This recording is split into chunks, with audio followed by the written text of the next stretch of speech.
Okay, so today we're back playing some Warzone solos, and I checked back on the channel. It's been about 6 weeks since the last solo video that I did. I think it's a lot harsher than the rest of the Warzone game modes, especially when like Zombie Royale is around and it's basically infinite respawns. Yeah, solos is a lot tougher, I think. So I thought I'd jump in and do some. Considering Zombie Royale is about to go away, I'm recording this on 1st November. I think it disappears on the 3rd, so it's only a couple more days. So I thought I need to get back into the swing of normal Warzone. And it is a lot slower paced, even though it's faster paced than most other Battle Royales out there. But there's 2 other people fighting, and I didn't want to draw attention to the fact that I was sort of around 30 meters behind them. That's when you can start to hear footsteps in Warzone, so I was like, oh, here you go, here's one guy. And I just kind of wanted to see if the gunfight would play out between the 2 of them. It did a little bit.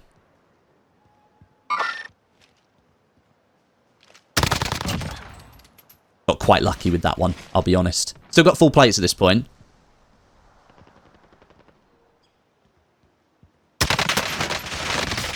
Now that guy clearly had full plates, and the person I shot first was probably recovering from the gunfight. Now, I have already picked up an armor box, but at this point I'm wondering whether the guy's going to rush me. So I didn't immediately plate. So I waited for a second to put down that armor box. And he hasn't rushed, but he does have an angle on me on the right-hand side. He's got that wall that he can use to push all the way around. But for some reason, he decided not to do that. Maybe because he didn't have any spare plates or something like that. So I thought, do you know what? I'll drop back and I'll get myself some cover. Somebody opened a door. I'm still not in a great position here. I'm upstairs. I mean, if they push me, they've definitely got a couple of shots on me. And if I'm honest, again, this guy wasn't particularly aggressive. But,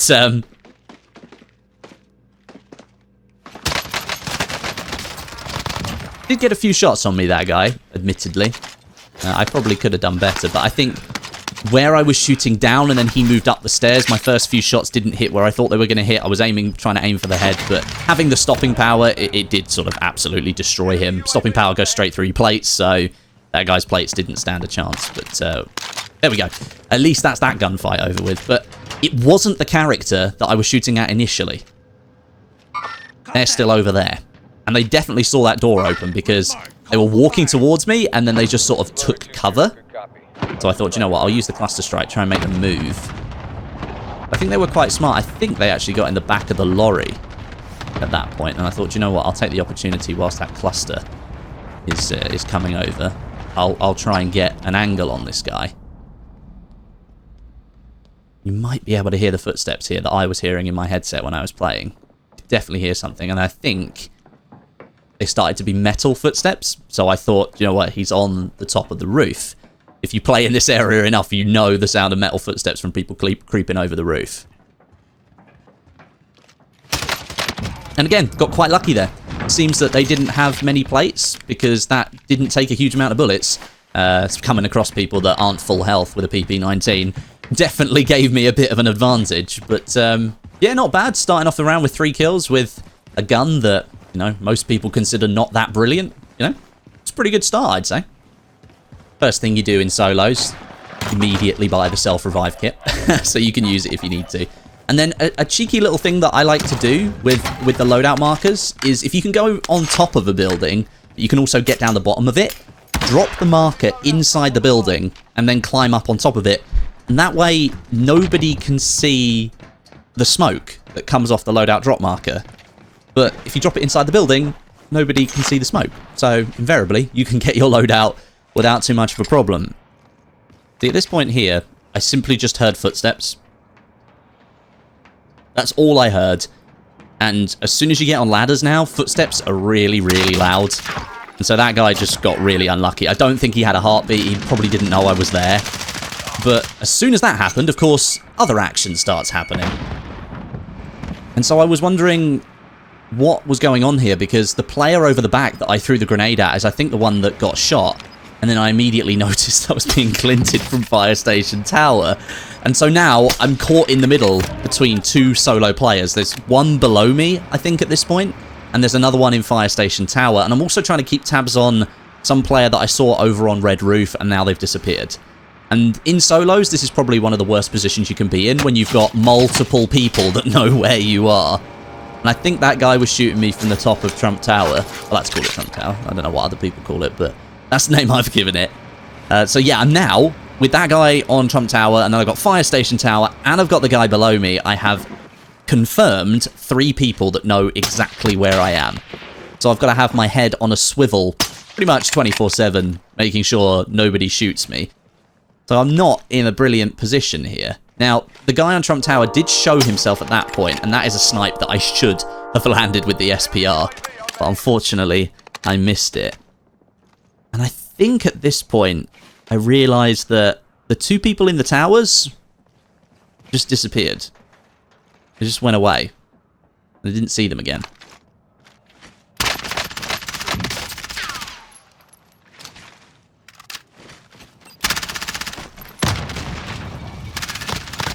I think here that's the guy that pushed from the blue roof that I killed as my 3rd kill of the round. And he's come all the way over to try and kill me. And again, going up that ladder, people think it's kind of safe to do that. Ladder footsteps are really, really loud in Warzone now. And especially when you play solos, there's always less gunfights going on because people play so much more passively. I mean, look at me. I'm sitting on top of a roof waiting for things to happen below me so I can take advantage of the situation. So if you get on that ladder, it's so loud. People are just going to hear you instantly. I've had a wanted contract on me for quite some time, and the threat ticked over to orange with about 20 seconds to go, so whoever was hunting me was getting a little bit closer. So I took a risk and jumped into a vehicle that someone else had clearly been using. So it could have had C4 on it, I guess, but I just jumped in it and went for it. And lo and behold, I get shot by a guy just off to the left-hand side. So good thing I did actually hop in and move, because if I'd have moved along that wall out in the open, I would have been completely dead at that point. Now coming up next is one of those parts of Warzone where I feel really sorry for the person that this happened to. Look, I checked my heartbeat, there's no one on it, and I'm like, do you know what? I'll just take the risk. I'm going to go up. There's a quad bike down the bottom, and I'm like, oh no, someone's going to take it. Someone's going to take the roof. And this guy was just parachuting in. He'd clearly come back from the gulag, and I just ruined his round. Absolutely ruined his round. I think that's his loadout there in the corner that I've just taken. All the ammo there. I think that was his loadout. And if he dropped straight on the loadout, he might have won that gunfight, because coming off that zip line, it's really difficult to get your gun back up really quickly, because there's like an animation. It takes a little while for you to bring your gun back up, and so you could end up being hurt here. But the guy that was on the quad bike down the bottom is now taking the stairs and coming all the way up, not using the lift. And the reason I can tell you that is because it takes me quite a long time until I actually see him from this set of stairs. And I'll cut to that point so you can just watch that bit.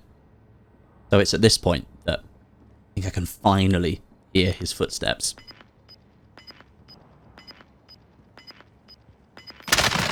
Here we go. And again, what gave that away? The metal footsteps on the metal stairs. Metal footsteps are louder than anything else in Warzone. If you walk over grass or you're walking over concrete, the sound is a little bit muted. It's nowhere near as loud. If you're jumping over metal, it's really, really loud. And even if you're crouch walking on metal, you're making a lot of noise. Now, I've got quite a distance to go here. There's a little gunfight going on over at Fire Station, and I'm like, you know what? Now's the time for me to move. There's even an airstrike coming in. That'll help. Oh, wait, I'm getting shot in the butt by someone that I didn't realise was there. Now, looking at his loadout there, he has a heartbeat sensor, and he's running the Meta Kilo, so he was going to kill me.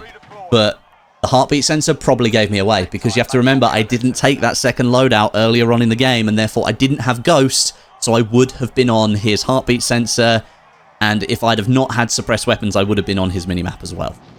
Now, I managed to get out of the gulag scot-free, and we were coming to the end of the 4th circle. And for those of you that play a lot of solos, you know that at the beginning of Circle 5, that loadout is going to drop in. And if you're in the gulag, sort of late Circle 4, especially with the zone moving in, your best bet is to just hang in the air and wait for that loadout to drop. But I'm just looking around on the ground. Is there any movement I can see, any tracers, so it will let me know where someone might be. But here comes the loadout now. It's kind of right out in the open. Never brilliant, but one of those things where you kind of just have to go for it. And at this point, I saw a tracer, and I was like, someone's near my loadout here. and I managed to spot the movement. Thank you, 1440p resolution for that extra detail, so I could actually see him. And I think at this point, I don't think he realised I was dropping in on him. I don't think he knew.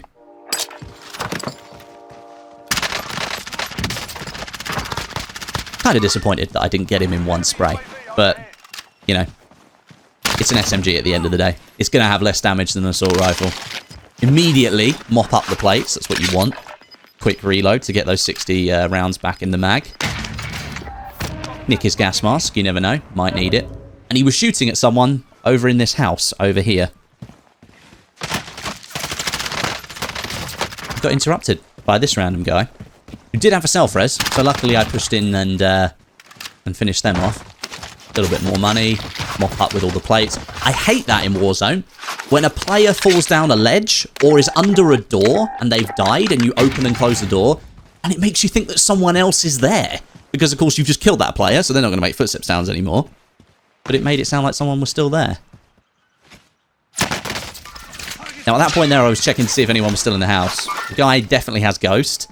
And I got really lucky that as I jumped, I hit the mark button with my finger on the keyboard, and it marked that player. I don't know if you guys use the marking function in solos all that much. I use it all the time for just tracking a player. If they go behind cover, that mark will stay there for a few seconds, and so I can know what direction they're moving in. It's a really powerful thing to do in solos, and I would definitely recommend that you keep doing it. So we're down to just the final 3 players now, and I spot one player over the back. And this is why, like, my SPR game was just not with me today.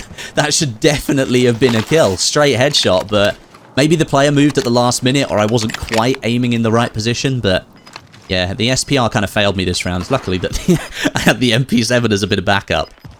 Again here, I'm still just checking to see if that player has come out of that building. I've heard nothing until then, until someone shot me. And I think this is the guy that was in the window of that building. Now, there's 3 players left.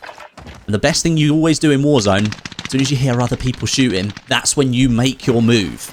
You either let them finish and immediately third party and get the win, or you wait for them to have to pull out because they're one plate in, and then you go and take their kill. So it's 1v1. Final circle. To be fair, at this point, I've kind of got the advantage because I've got the high ground, and I know that player is downhill to the northeast because that's where the other player was shooting. I know immediately where I've got to look. Through my Semtex, thinking maybe I'll get like an armor break or something like that. They had 2 Semtexes, and I managed to avoid both of them, which is brilliant. I'm not really sure. This player only had that rock as cover. He should have just stayed behind it the entire time. I would have had to have come over the brow of the hill at some point, and I got the win. So this is the MP7 I've been using. Monolithic suppressor. Obviously, every gun you use in Warzone that has a monolithic suppressor, you probably should be using it.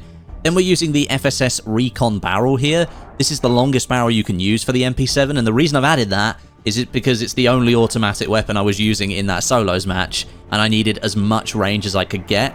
I just think the MP7 is really adaptable, so sticking that on there as the long barrel is going to give you better damage range, more bullet velocity, and a little bit extra recoil control. Then we're using the Merc foregrip, just in case I have to do any hip fire at close range. The Merc foregrip is going to help with a little tighter hip fire area, and it helps with vertical recoil as well. And then over here, stippled grip tape, that's for better ADS time and for better sprint to fire speed. Again, because this has to be an adaptable weapon, if I'm running around, it's the only automatic weapon I've got. If somebody then appears in front of me, I need to be able to start shooting as quick as possible. And then 60 round mags. Thanks very much for watching, and I'll catch you guys in the next one.